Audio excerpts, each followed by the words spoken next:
Hello everyone. तो last lecture में जो है ना मैंने हेलोइरीन समाप्त किया था। आज जो है हम लोग कुछ पॉली हैलोजन कंपाउंड्स को कंसीडर करेंगे। पॉली हैलोजन कंपाउंड्स कहने का मतलब हुआ जिसमें पर मॉलिक्यूल एक से ज्यादा हैलोजन एटम होंगे। तो पॉली हैलोजन कंपाउंड में जो है पॉली हैलोजन कंपाउंड्स, इसमें से सबसे पहले हम लोग कंसीडर करेंगे most important chloroform. Molecular formula इसका हम लिखते हैं CHCl3। ऐसी क्लोरोफॉर्म का आईयूपीएसी नाम यदि हम लोग लिखें तो ट्राइक्लोरोमीथेन।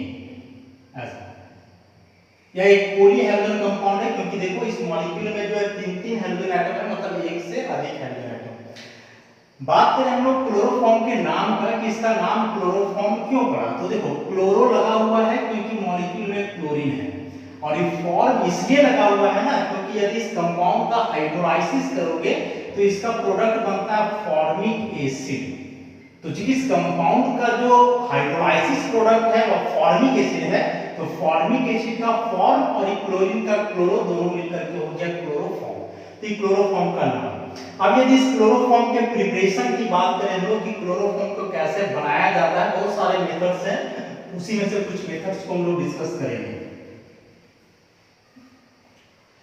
तो सबसे पहला मेथड इसमें फ्रॉम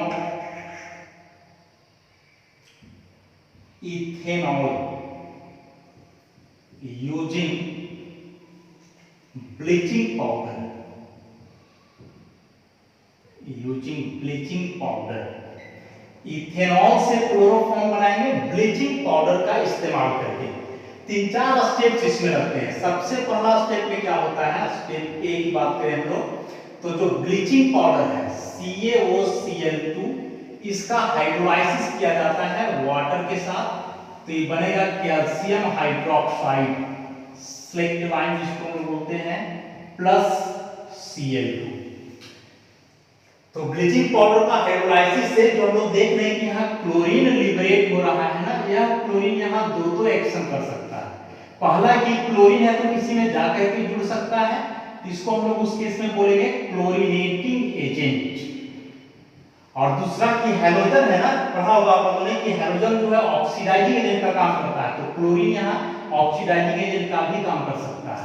रीजन कि यदि इस क्लोरीन को आप वाटर में डिसॉल्व करो तो HCl बनाएगा, साथ में नेसेंट ऑक्सीजन प्रोवाइड करेगा, और यही ऑक्सीजन किसी दूसरे सब्सटेंस को ऑक्सीडाइज करने के काम में आएगा, इसलिए हम बोलेंगे कि क्लोरीन यहाँ ऑक्सीडाइजिंग एजेंट का भी काम करेगा।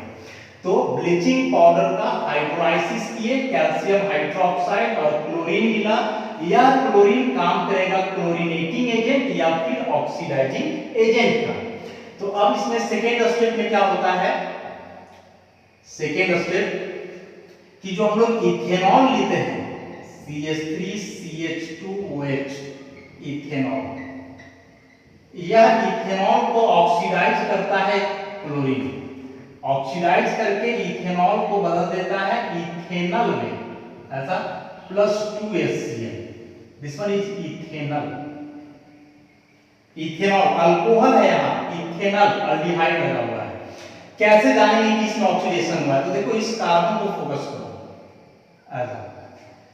तो देखो इस कार्बन से भी यहाँ 2 और 1 3 हाइड्रोजन, मतलब ये हाइड्रोजन तो ऑक्सीजन से जुड़ा हुआ है। यदि इस कार्बन की बात करें हम लोग तो इस कार्बन में यहाँ 2 हाइड्रोजन लगा हुआ है, और यहाँ देखो इस कार्बन में एक ही हाइड्रोजन है, तो हाइड्रोजन हट रहा है, रिमूवल ऑफ हाइड्रोजन।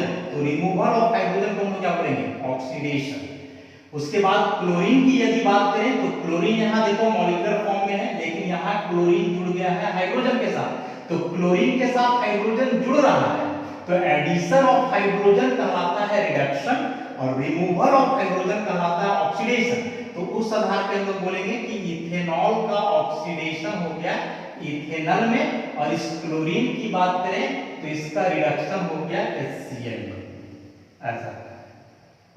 अब जिसका रिडक्शन होता है काम करता है ऑक्सीडाइजिंग एजेंट का, मतलब यहाँ Cl2 क्या किया ना कि इथेनॉल को ऑक्सीडाइज कर दिया इथेनल में, लेकिन अपने रिड्यूस हो गया किसमें, HCl में। तो यहाँ यह क्लोरीन काम किया ऑक्सीडाइजिंग एजेंट का। तीसरे स्टेप की बात करें हम लोग इसमें या फिर इसी में सेकेंड स्टेप में क्या होता है कि यहाँ जो इथेनॉल बना है CH3COH यह कंबाइन करता है फिर से क्लोरीन से, ऐसा। तो पहले ही मैंने बताया था कि क्लोरीन का यहाँ दो एक्शन है, पहला ऑक्सीडाइजिंग एजेंट, दूसरा क्लोरीनेटिंग एजेंट। ऑक्सीडाइजिंग एजेंट का काम तो कर लिया, अब क्लोरीनेटिंग एजेंट की बात करेंगे हम लोग। तो देखो ई अल्डिहाइड का फंक्शनल ग्रुप है, फंक्शनल ग्रुप के बगल वाले कार्बन को हम लोग बोलेंगे अल्फा कार्बन। अल्डिहाइड जो है ना वह एक इलेक्ट्रॉन विथड्रॉइंग ग्रुप है, तो इलेक्ट्रॉन विथड्रॉइंग ग्रुप के बगल वाले कार्बन में जो हाइड्रोजन होता है जिसको हम लोग अल्फा हाइड्रोजन बोलते हैं, तो इस टाइप का हाइड्रोजन जो है एसिडिक नेचर का होता है। तो इस एसिडिक हाइड्रोजन को रिप्लेस करेगा यह क्लोरीन, तीनों हाइड्रोजन रिप्लेस हो जाएगा 3 क्लोरीन के द्वारा और ऐसा प्रोडक्ट बनेगा +3HCl। टोटल 6 क्लोरीन है, तो 6 में से 3 क्लोरीन यहाँ जुड़ गया, 3 क्लोरीन बचा और यहाँ से 3 हाइड्रोजन बाहर निकला, तो 3HCl। इसको हम लोग बोलेंगे ट्राइक्लोरो इथेनॉल, या इसी का एक कॉमन नेम है क्लोरल, ऐसा। तो इस रिएक्शन में देखोगे कि यहाँ जो क्लोरीन है ना वह काम किया क्लोरीनेटिंग एजेंट का, क्लोरीनेटिंग एजेंट का। तो दोनों रिएक्शन में अलग अलग इसका नेचर रहा है। ऑक्सीडाइजिंग एजेंट हो गया, ऑक्सीडाइज कर दिया, और इसमें क्लोरीन सिंपली जाकर के जुड़ गया इसमें, तो क्लोरीनेटिंग एजेंट का काम किया है। हालांकि इस प्रोसेस को भी हम लोग ऑक्सीडेशन बोल सकते हैं, क्योंकि यहाँ इस कार्बन से हाइड्रोजन हट करके क्लोरीन जुड़ रहा है, तो रिमूवल ऑफ हाइड्रोजन और addition of electronegative element process को ऑक्सीडेशन हम लोग बोलते हैं। तो यहाँ भी ऑक्सीडेशन हो रहा है, लेकिन ऑक्सीडेशन यहाँ मायने नहीं, यहाँ क्लोरीनेशन को हम लोग मायने रखेंगे। तो दो स्टेप, और फाइनल जो तीसरा स्टेप है उसमें क्या होता है कि यह जो क्लोरल बना है तीसरा स्टेप में, इसका हाइड्रोलाइसिस होता है कैल्शियम हाइड्रोक्साइड से। कैल्शियम हाइड्रोक्साइड जो कि फर्स्ट स्टेप में ही बना था ब्लीचिंग पाउडर का हाइड्रोलाइसिस से। तो अब इसका रिएक्शन करवा दो क्लोरल से, 2 मोल क्लोरल का लेना है, ऐसा। हाइड्रोलाइसिस सिंपली जो है इतना यहाँ से बाहर हाइड्रोजन जाके कार्बन में जुड़ जाएगा, तो CHCl3 यह भी हो जाएगा CHCl3, ऐसा 2 मोल CHCl3 क्लोरोफॉर्म का फॉर्मेशन हुआ, प्लस साइड प्रोडक्ट यहाँ से कैल्शियम फॉर्मेट, ऐसा calcium formate, this is calcium formate, formic acid का कैल्शियम सॉल्ट, ऐसा। तो इस तरह से क्लोरोफॉर्म का फॉर्मेशन था इथेनॉल से ब्लीचिंग पाउडर का इस्तेमाल करके, और इसमें हम लोग देखिए एट फर्स्ट ब्लीचिंग पाउडर का हाइड्रोलाइसिस करने से कैल्शियम हाइड्रोक्साइड और क्लोरीन मिला, और वही क्लोरीन फिर इथेनॉल को ऑक्सीडाइज किया इथेनॉल में, इथेनॉल को बदला क्लोरल में, एंड फाइनली उस क्लोरल का हम लोग हाइड्रोलाइसिस किए कैल्शियम हाइड्रोक्साइड से, तो क्या मिल गया क्लोरोफॉर्म। दूसरा मेथड इसमें है ब्लीचिंग पाउडर का ही इस्तेमाल किया जाता है, लेकिन इस बार हम लोग लेते हैं acetone, from acetone, bleaching powder ही लेना है। सिमिलर स्टेप्स है जैसा स्टेप अभी हम लोगों ने देखा, इसमें भी पहला स्टेप वही है कि जो ब्लीचिंग पाउडर है इसका हाइड्रोलाइसिस करोगे तो ये पहले कैल्शियम हाइड्रोक्साइड बनाएगा प्लस क्लोरीन। अब यही क्लोरीन जो आगे पार्टिसिपेट करेगा, तो इथेनॉल के केस में भी हम लोगों ने क्या देखा था कि क्लोरीन पहले इथेनॉल को ऑक्सीडाइज किया था इथेनॉल में, एसीटोन में वैसा बात नहीं है, एसीटोन ऑलरेडी ऑक्सीडाइज्ड फॉर्म है अल्कोहल का, तो यहाँ ऑक्सीडेशन जैसा कुछ नहीं होना है। तो यहाँ डायरेक्ट सेकेंड स्टेप में क्या होगा कि जो एसीटोन है CH3COCH3 एसीटोन, तो देखो कार्बोनिल ग्रुप है ना, इलेक्ट्रॉन विथड्रॉइंग ग्रुप, बगल वाला कार्बन को बोलेंगे अल्फा, तो अल्फा कार्बन का जो हाइड्रोजन है इसको हम एसिडिक हाइड्रोजन बोल सकते हैं, यह भी एसिडिक हाइड्रोजन हुआ। तो अब यहां से इसका डायरेक्ट होना है क्लोरीनेशन। तो क्लोरीनेशन में क्या बताया हमने कि अल्फा कार्बन का जो हाइड्रोजन है तीनों हाइड्रोजन रिप्लेस कर जाएगा 3 क्लोरीन से, ये कुछ ऐसा बताएगा CH3COCCl3 + 3HCl, दिस इज ट्राइक्लोरोएसीटोन, ट्राइक्लोरोएसीटोन। या फिर और लिखोगे अच्छे से तो 1 2 3 फर्स्ट कार्बन पर ही तीनों क्लोरीन है, तो 1 ट्राइक्लोरोएसीटोन। और लास्टली थर्ड स्टेप में इस ट्राइक्लोरोएसीटोन का हम लोग कर देंगे हाइड्रोलाइसिस, वही कैल्शियम हाइड्रोक्साइड के साथ। देखो 3 मोल ले लो इसका CCl3 COCH3 और यहाँ भी CCl3 COCH3।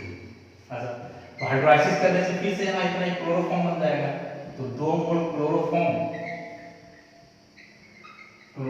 का 2 मोल, और साथ ही कैल्शियम एसीटेट इस बार बाहर होगा। कैल्शियम एसीटेट मतलब एसिटिक एसिड का सॉल्ट,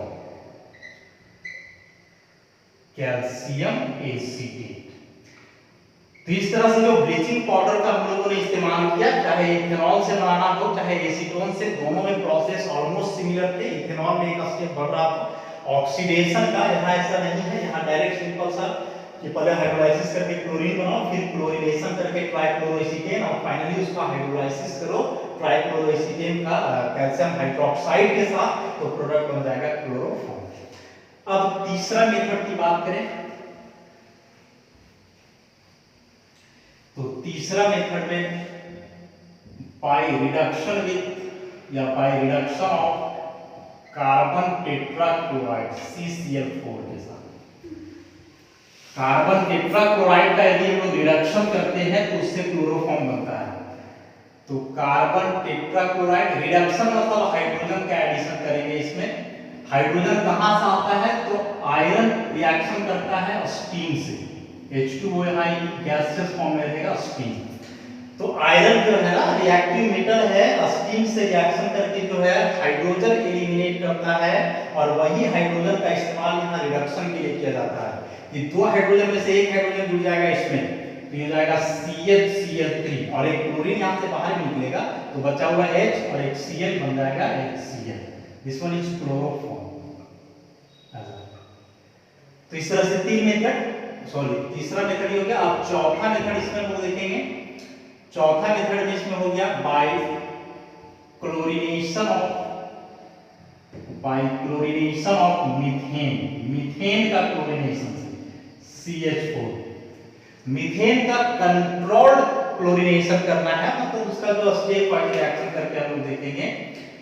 तो उसमें से देखो, सबसे पहले जो मीथेन है ना CH4, इसका 1 मोल क्लोरीन से रिएक्शन करवाओ सनलाइट के प्रेजेंस में। हेलोजन का प्रिपरेशन में भी मैंने इस रिएक्शन को डील किया था, तो एक हाइड्रोजन रिप्लेस हो जाएगा क्लोरीन के द्वारा, तो सबसे पहले CH3Cl + HCl। अगेन फिर से CH3Cl का क्लोरीनेशन करवाओ, सनलाइट तो रहना ही है, तो डाइक्लोरोमीथेन CH2Cl + HCl, और फिर से डाइक्लोरोमीथेन का क्लोरीनेशन करवाओ ऐसा, तो फिर से एक हाइड्रोजन रिप्लेस कर जाएगा यहाँ, तो ये बन गया हम लोग का क्लोरोफॉर्म। ऐसा बात नहीं है रिएक्शन यहीं स्टॉप कर जाएगा। सिमिलर कंडीशन में एक हाइड्रोजन अभी भी इस कार्बन में है, तो फिर से इसका एक बार और क्लोरीनेशन हो सकता है, और एक बार और क्लोरीनेशन होगा तो कार्बन टेट्राक्लोराइड का फॉर्मेशन हो जाएगा। लेकिन वही हमने स्टार्टिंग में बताया था कि कंट्रोल क्लोरीनेशन करना पड़ता है देखते हुए। उसके बाद चूंकि प्रोडक्ट यहाँ तीनों बनने वाला है, क्लोरोमीथेन, डाइक्लोरोमीथेन, ट्राइक्लोरोमीथेन, तो लास्ट में बात होता है इसका सेपरेशन का, कि प्रोडक्ट का सेपरेशन कैसे करें, उसमें थोड़ा सा परेशानी आता है। और एक लास्ट मेथड इसमें है नंबर 5 में,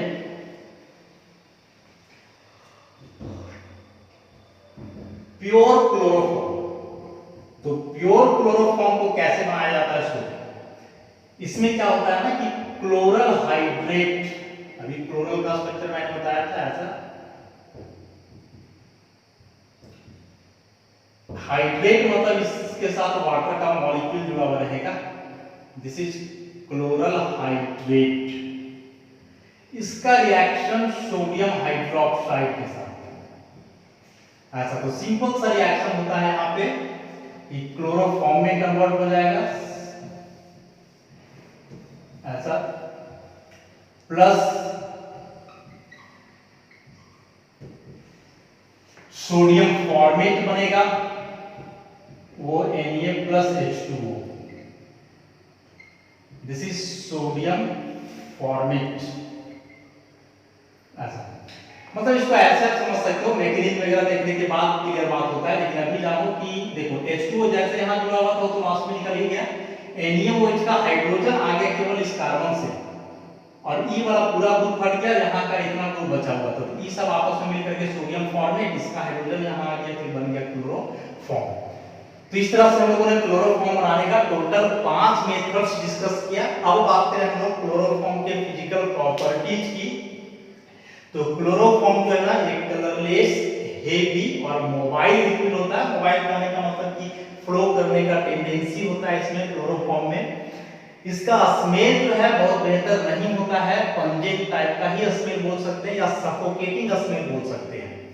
क्लोरोफॉर्म का सॉल्युबिलिटी की बात यदि हम लोग करें तो देखो इसमें 3 हैलोजन एटम है, ऊपर से हाइड्रोकार्बन का पार्ट है। तो जाहिर सी बात है कि वाटर में सॉल्युबिलिटी इसका बहुत ज्यादा नहीं होगा। लेकिन यदि कोई भी ऑर्गेनिक सॉल्वेंट की बात करें हम लोग तो ऑर्गेनिक सॉल्वेंट में क्लोरोफॉर्म आसानी से डिसॉल्व कर जाएगा।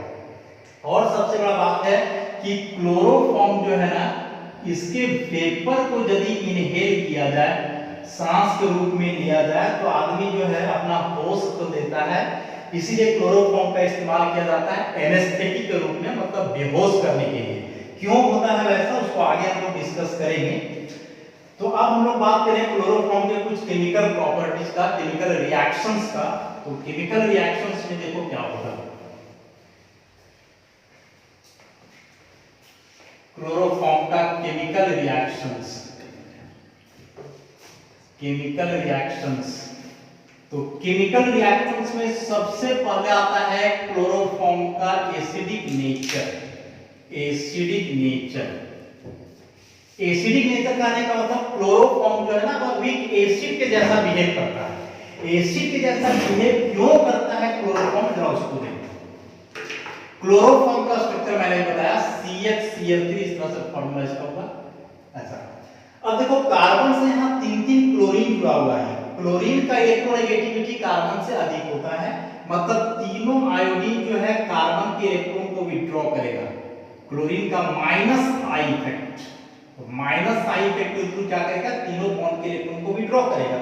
अब जरा सोचो कि यह 3 क्लोरीन मिल करके कार्बन का इलेक्ट्रॉन को विथड्रॉ करे तो फिर कार्बन कहां जाएगा, तो कार्बन बदले में हाइड्रोजन के इलेक्ट्रॉन को विथड्रॉ करेगा। क्योंकि कार्बन का इलेक्ट्रोनेगेटिविटी तो पहले से ही हाइड्रोजन से ज्यादा है, लेकिन जब क्लोरीन कार्बन के इलेक्ट्रॉन को विथड्रॉ करेगा तो कार्बन का इलेक्ट्रोनेगेटिविटी और भी ज्यादा एनहांस करेगा और वो उतना ही जल्दी से हाइड्रोजन के इलेक्ट्रॉन को ले लेगा। हाइड्रोजन का कोई ऑप्शन नहीं है जिसको यहां से बाहर होना पड़ेगा ऐसा। तो H+ और यहां से जाएगा Cl, 2 इलेक्ट्रॉन और कार्बन पे नेगेटिव चार्ज।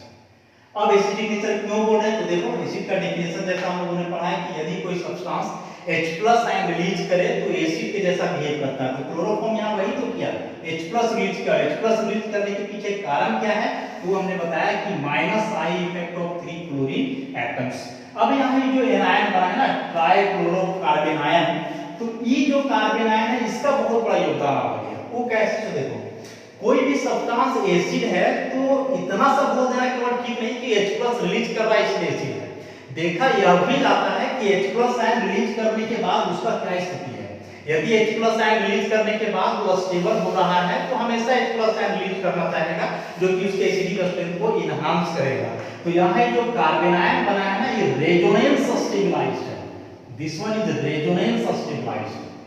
रेजोनेंस स्टेबलाइज्ड कैसे है, तो देखो यहां से यदि इसका स्ट्रक्चर कुछ इस तरह से बनाया जाए, तीनों क्लोरीन पे 3 लोन पेयर होगा ऐसा, कार्बन पे लोन पेयर नेगेटिव चार्ज। तो इसके साथ हम लोग दिखा सकते हैं इसका बॉन्डिंग ऐसा। तो Cl, यहां double bond Cl, 3 lone pair chlorine पे आ जाएगा नेगेटिव चार्ज, बाकी सब क्लोरीन वैसे ही रहेगा। वैसे इसको हम लोग अलग अलग दिखा सकते हैं, इस सिग्मा पाई ऐसा। अब जैसे डबल बॉन्ड अभी इस क्लोरीन के साथ आया है वैसे ही अगला रेजोनेंस में डबल बॉन्ड इसके साथ आ सकता है, डबल बॉन्ड इसके साथ आ सकता है। ऑब्वियसली जो पाई बॉन्ड का फॉर्मेशन हुआ होगा उसमें से कार्बन का p ऑर्बिटल और क्लोरीन का d ऑर्बिटल का इन्फॉर्मेट होगा, इसलिए इस पाई बॉन्ड को हम लोग बोलेंगे p पाई d पाई बॉन्ड। मतलब यहां जो इसका रेजोनेंस होता है ना कंजुगेशन, और p पाई d पाई रेजोनेंस को या p पाई d पाई कंजुगेशन भी हम लोग बोलते हैं। तो चूंकि क्लोरोफॉर्म एसिडिक हुआ तो इसका दो ड्राइविंग फोर्स हुआ। दो ड्राइविंग फोर्स क्या क्या, पहला कि तीनों क्लोरीन का इलेक्ट्रोनेगेटिव ज्यादा होना, माइनस आई इफेक्ट होना, जो कि H+ के रिलीज को फैसिलिटेट कर रहा है, और दूसरा कि H+ आयन रिलीज करने के बाद जो कार्बन आयन बना है रेजोनेंस स्टेबलाइज्ड है तो क्लोरोफॉर्म हमेशा चाहेगा कि H+ आयन रिलीज करे। तो इस तरह से क्लोरोफॉर्म का एसिडिक नेचर को यह बतलाता है। अब बात करें यहां से दूसरा नंबर में, तो मोस्ट इंपॉर्टेंट जो है क्लोरोफॉर्म का ऑक्सीडेशन। बहुत इंपॉर्टेंट रिएक्शन है क्लोरोफॉर्म का ऑक्सीडेशन। कैसे क्लोरोफॉर्म का ऑक्सीडेशन होता है जरा उसको समझो। क्लोरोफॉर्म को यदि ऑक्सीजन के कांटेक्ट में लाया जाए, क्लोरोफॉर्म को यदि ऑक्सीजन के कांटेक्ट में लाया जाए, एटमॉस्फेरिक ऑक्सीजन हो सकता है, आप लोग लिए हैं, सनलाइट का होना जरूरी है।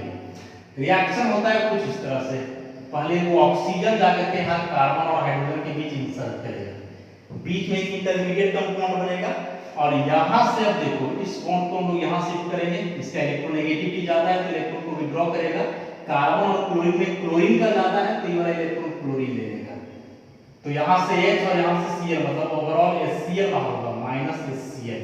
अब इस Cl CCl double bond O की जो कंपाउंड बना दिस वन इज फॉस्फीन, और फॉस्फीन जो है ना एक पॉइजनस गैस होता है, पॉइजनस गैस। तो अभी जो स्टार्टिंग में मैंने बताया था कि क्लोरोफॉर्म जो है एनेस्थेटिक का काम करता है, उसका रीजन यही है कि यदि क्लोरोफॉर्म को ऑक्सीजन के संपर्क में लाया जाए सनलाइट के प्रेजेंस में, इसका स्लो ऑक्सीडेशन होकर के यह क्लोरोफॉर्म कन्वर्ट हो जाता है फॉस्फीन में, and phosphine is a poisonous gas. यदि इस गैस को इनहेल किया जाए सांस के रूप में नाक से तो आदमी बेहोश हो जाता है, बहुत ज्यादा इनहेलेशन के बाद आदमी जो है मर भी सकता है। तो इस तरह से क्लोरोफॉर्म एक प्रकार से समझो कि यहाँ से जहर का काम कर सकता है यदि पॉइजनस गैस बना तो। अब क्लोरोफॉर्म जो है एक बहुत ही इंपॉर्टेंट लैबोरेटरी रिएजेंट होता है, लैबोरेटरी में इसका इस्तेमाल किया जाता है, बहुत सारे रिएक्शंस वगैरह में सॉल्वेंट का भी काम करता है। लेकिन हम लोग देख रहे हैं कि क्लोरोफॉर्म कोई आसान सा चीज नहीं है, जरा से इसमें कोई गड़बड़ी हुआ तो यह गैसियस मतलब पॉइजनस गैस का फॉर्मेशन कर सकता है। इस पॉइजनस गैस का फॉर्मेशन ना हो इसको रोकने के लिए भी कुछ उपाय है, तो उसमें से क्या क्या है सो देखो। पहला बात कि क्लोरोफॉर्म को जो है इसके लिए रखा जाता है डार्क ब्राउन बॉटल में। डार्क ब्राउन बॉटल में रखना क्यों है? ताकि यह सनलाइट को पास ना होने दे, कट ऑफ सनलाइट, क्योंकि सनलाइट नहीं जाएगा तो उसका फिर ऑक्सीडेशन वहां से पॉसिबल नहीं होगा।